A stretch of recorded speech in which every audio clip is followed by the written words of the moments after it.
नमस्कार दोस्तों, मेरा नाम है अभय सक्सेना और आप लोग जुड़े हुए हैं अपने YouTube channel the training times पे। और आज हम लोग बात करने वाले हैं सेफ्टी एट वर्क प्लेस। ये बहुत ही इंपॉर्टेंट टॉपिक है। जिस तरीके से आज की डेट में EHS का काम हो रहा है, हेल्थ सेफ्टी एंड एनवायरनमेंट के ऊपर हर कंपनी में बहुत बड़ा काम हो रहा है, बहुत ज्यादा काम हो रहा है।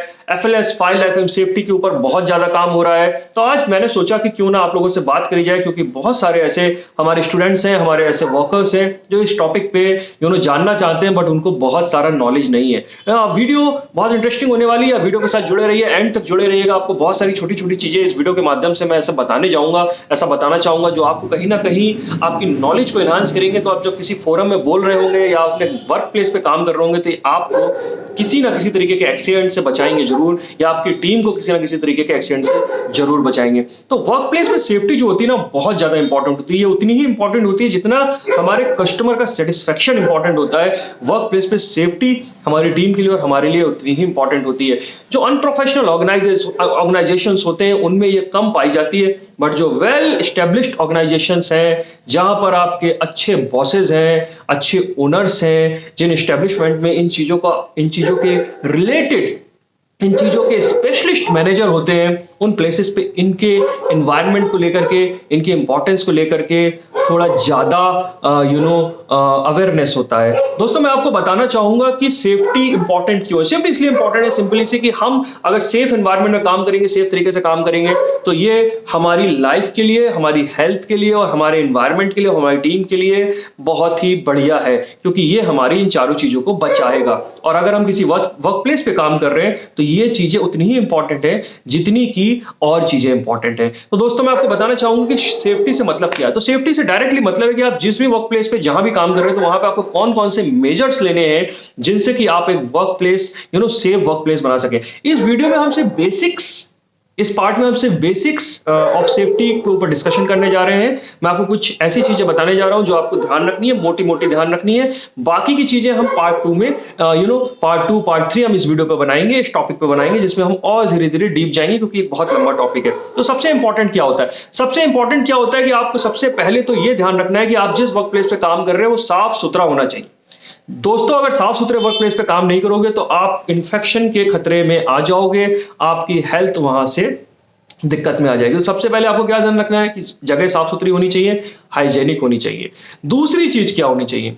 जिस भी जगह पे आप काम कर रहे हो वो मेंटेनेंस फ्री होनी चाहिए। अगर मेंटेनेंस फ्री है तो आपको किसी भी प्रकार की चोट नहीं लगेगी। अगर आपकी छत ही टपकने वाली है, दीवारें ही गिरने वाली हैं, फ्लोर में गड्ढे हैं, तो इक्विपमेंट खराब है, टूट रहे हैं, उसमें ये सब इस तरीके की प्रॉब्लम्स है, तो ये आपको कभी भी किसी भी बड़ी मुसीबत में डाल सकती हैं। तीसरी चीज, किसी भी तरीके का इंफ्रास्ट्रक्चर इशू नहीं होना चाहिए। जैसे एग्जांपल देता हूं, इलेक्ट्रिसिटी वायरिंग ठीक होनी चाहिए, जो स्टैंडर्ड नॉर्म्स के हिसाब से आपकी मशीन होनी चाहिए उस तरीके की मशीन्स होनी चाहिए, आपकी इलेक्ट्रिसिटी वायरिंग उसी तरीके की होनी चाहिए, आपकी कंड्यूट उसी तरीके की पड़ी होनी चाहिए, आपकी पाइपलाइन उसी तरीके की पड़ी होनी चाहिए, आपकी लिफ्ट उसी स्टैंडर्ड्स की होनी चाहिए, आपके एस्केलेटर उसी स्टैंडर्ड के होने चाहिए।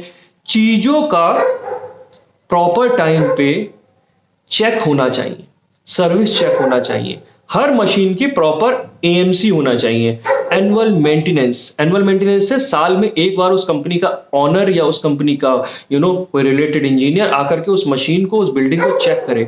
वहां पर हेल्थ से रिलेटेड, फायर से रिलेटेड प्रॉपर ऑडिट्स होनी चाहिए। ऑडिट्स होंगी तो अगर कमियां होंगी तो वो पकड़ी जाएंगी, उन पर काम किया जाएगा। तो अगर इस तरीके की चीजें हो रही हैं तो मतलब आप एक सेफ जगह पर काम कर रहे हैं।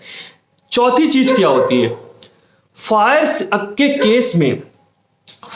के केस में आपको बचाने के लिए वहां पे सफिशिएंट मेजर्स होने चाहिए। जैसे फायर एक्सटिंग्विशर्स होने चाहिए, फायर हाइड्रेंट्स होने चाहिए, फायर की जो आपकी इक्विपमेंट्स होते हैं, लाइक मैं एग्जांपल देता हूँ, फायर हेलमेट्स हो गए, ऑक्सीजन सिलेंडर्स हो गए, आपके बूट्स हो गए, फायर ब्लैंकेट्स हो गए, फोम्स हो गए, आपके पास हैमर हो गया, फायर की जो और इक्विपमेंट्स है, फर्स्ट एड बॉक्स हो गया, प्लेंटी ऑफ इक्विपमेंट्स जो भी फायर से रिलेटेड है, वो सारे के सारे आपके इस्टेब्लिशमेंट में कम से कम 2-2 सेट तो होना ही चाहिए। आपको काम करते वक्त जिस तरीके की PPE रिक्वायर्ड है वो वहां पर प्रोवाइड होनी चाहिए। PPE क्या होता है? Pre preventive equipment, pre preventive equipment, ऐसे इक्विपमेंट जो पहन करके आपको किसी भी तरीके का कोई खतरा जो हो सकता है उससे वो आपको बचा ले। एग्जाम्पल मैं आपको दे देता हूं कि अगर आप बिजली के किसी तार को काम कर रहे हैं, कुछ कर रहे हैं, तो आपके पास प्रॉपर रबड़ के बूट होने चाहिए, हाथों में इलेक्ट्रिसिटी शॉक प्रूफ ग्लव्स होने चाहिए। अगर आप किसी तरीके का वेल्डिंग का काम कर रहे हैं तो आपके पास हेलमेट एंड गॉगल होना चाहिए। तो इस तरीके की चीजों को हम लोग बोलते हैं प्री प्रिवेंटिव इक्विपमेंट, ऐसे इक्विपमेंट जो आपको किसी भी तरीके के खतरे से बचा सकते हैं। तो ये सब होना बहुत ही इंपॉर्टेंट है।